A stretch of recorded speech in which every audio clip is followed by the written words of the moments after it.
ابھی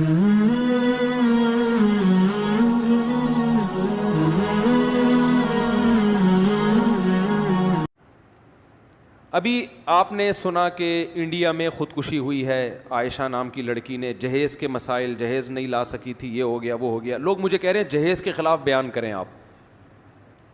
یہ بہت غور سے بات سنیں.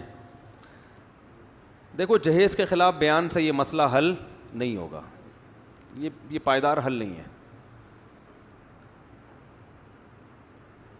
مولانا اسلم شیخو پوری شہید رحمۃ اللہ علیہ، ان کا نام سنا ہے نا آپ نے، کتنے بڑے عالم تھے، کتنے بڑے بزرگ تھے. یہ بات ہوگی میرا خیال ہے 2005 یا 6 کی. انہوں نے مجھے بلایا اپنے آفس میں، اپنے دفتر میں جہاں وہ بیٹھا کرتے تھے. بڑے بزرگ تھے، میں تو ابھی بھی طالب علم ہوں، اس وقت تو بالکل ہی لیبل بھی طالب علم ہی کا لگا ہوا تھا. میں ان کے پاس گیا، میں نے کہا جی حضرت آپ نے مجھے بلایا. وہ بڑے تھے، ہم بہت چھوٹے ان کے مقابلے میں.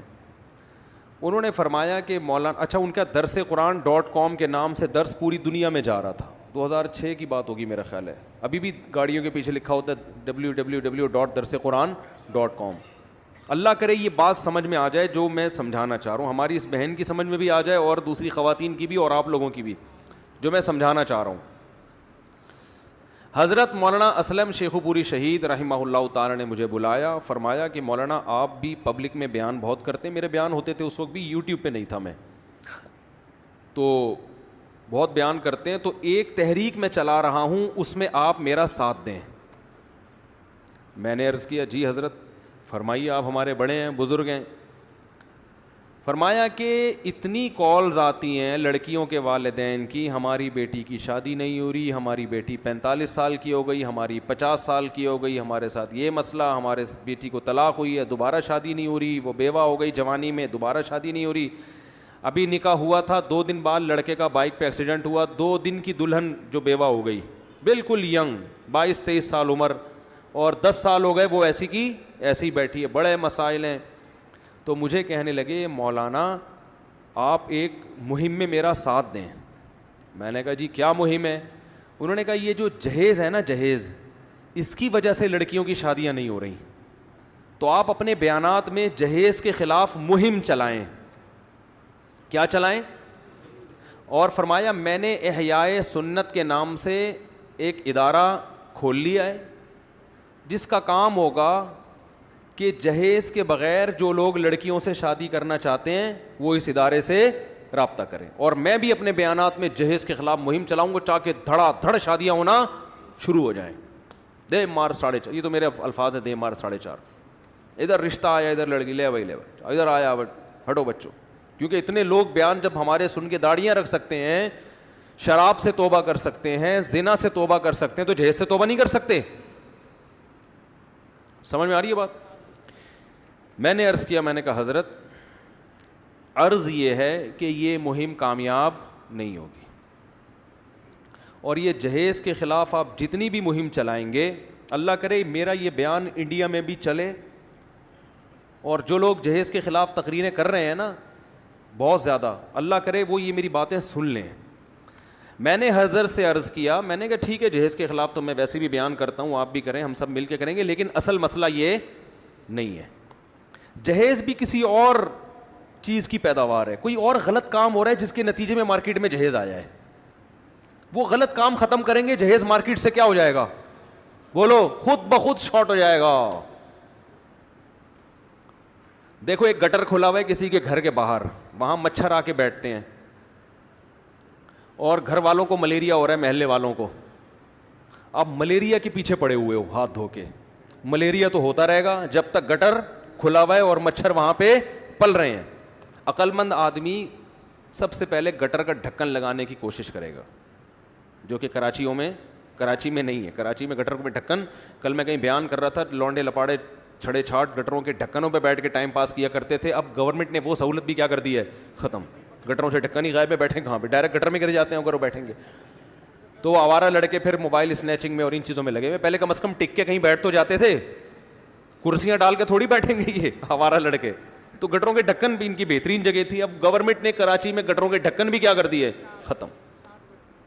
وہ تو ملیریا اگر پھیل رہا ہے تو بھائی اس پہ پہلے اسپرے کرو نا, جو کچرے کے ڈھیر پڑے ہوئے ہیں جہاں سے مچھر پیدا ہو رہے ہیں. تو وہ ویکسین بھی اپنی جگہ, ملیریا کا علاج بھی اپنی جگہ, لیکن پہلے اس کو صفائی ستھرائی کا پہلے انتظام ہو. میں نے حضرت سے عرض کیا, آپ بہت بڑے ہیں, میں بہت چھوٹا ہوں, لیکن حضرت کچھ باتیں لاجک کی ہوتی ہیں, وہ کوئی چھوٹا بھی کہے تو وہ 2 اور 2 4 کی طرح ہوتی ہیں. میں نے کہا مسئلہ یہ ہے کہ یہ جو جہیز ہمارے معاشرے میں آیا ہے, یہ ایک نیچر کی بغاوت ہو رہی ہے. اس بغاوت کی رزلٹ کیا ہے جہیز؟ وہ بغاوت یہ ہے کہ مرد میں اللہ نے سیکشول ڈیزائرز عورت سے زیادہ رکھی ہیں. یہ اس کی باڈی کی ریکوائرمنٹ ہے کہ اس کو ایک سے زیادہ بیوی چاہیے, اور آپ اس کو حکم دے رہے ہو کہ بیوی کتنی رکھے, بولو 1. نتیجہ یہ نکلے گا کہ عورتیں پیدا اسی حساب سے ہو رہی ہیں, کیونکہ فطرت کا یہ دعویٰ ہے انا کل شیء خلقناہ بقدر, ہم نے ہر چیز کو ایک اندازے سے پیدا کیا ہے. اس زمین میں نا بڑی مینجمنٹ ہے, ایک نظم ہے, ایک خوبصورت مینجمنٹ کے تحت یہ کائنات کا نظام چل رہا ہے. اسی کے تحت گروتھ ریشو بھی ہوتا ہے. میں نے کہا عورت کا گروتھ ریشو اسی حساب سے ہے جس حساب سے مرد کے دل میں اس کی خواہش ہے. عام طور پہ مرد کی نیچر ہے کہ وہ ایک سے زیادہ عورت کا متلاشی ہوتا ہے. حلال نہیں ہوگا تو طوائف خانوں میں جائے گا, وہ ٹھڑک پوری کرے گا, انٹرنیٹ پر بےہودہ فلمیں دیکھ کے کچھ بھی کر کے کرے گا وہ. میں نہیں کہہ رہا سارے ایسے ہوتے ہیں, لیکن نیچر یہی ہے, یہ میڈیکل سائنس کہتی ہے.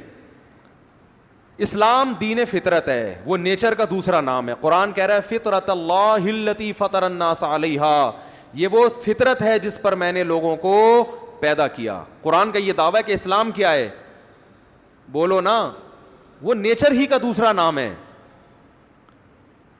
تو اسلام دین فطرت ہے, اس نے مرد کو زیادہ بیویاں رکھنے کی صرف اجازت نہیں دی ہے بلکہ ترغیب دی ہے. اس کی سب سے بڑی دلیل ہمارے پیغمبر صلی اللہ علیہ وسلم, لقد کان لکم فی رسول اللہ اسوۃ حسنہ, تمہارے لیے تمہارے نبی کی زندگی میں بہترین نمونہ ہے, ان کو فالو کرنا ہے تم نے.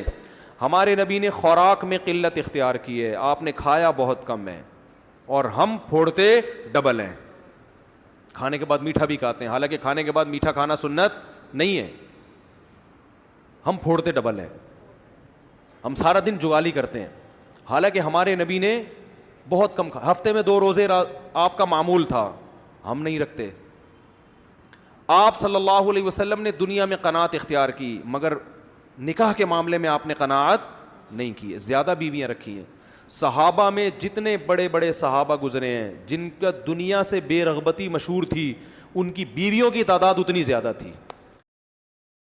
الہی تیری خاطر ہو, الہی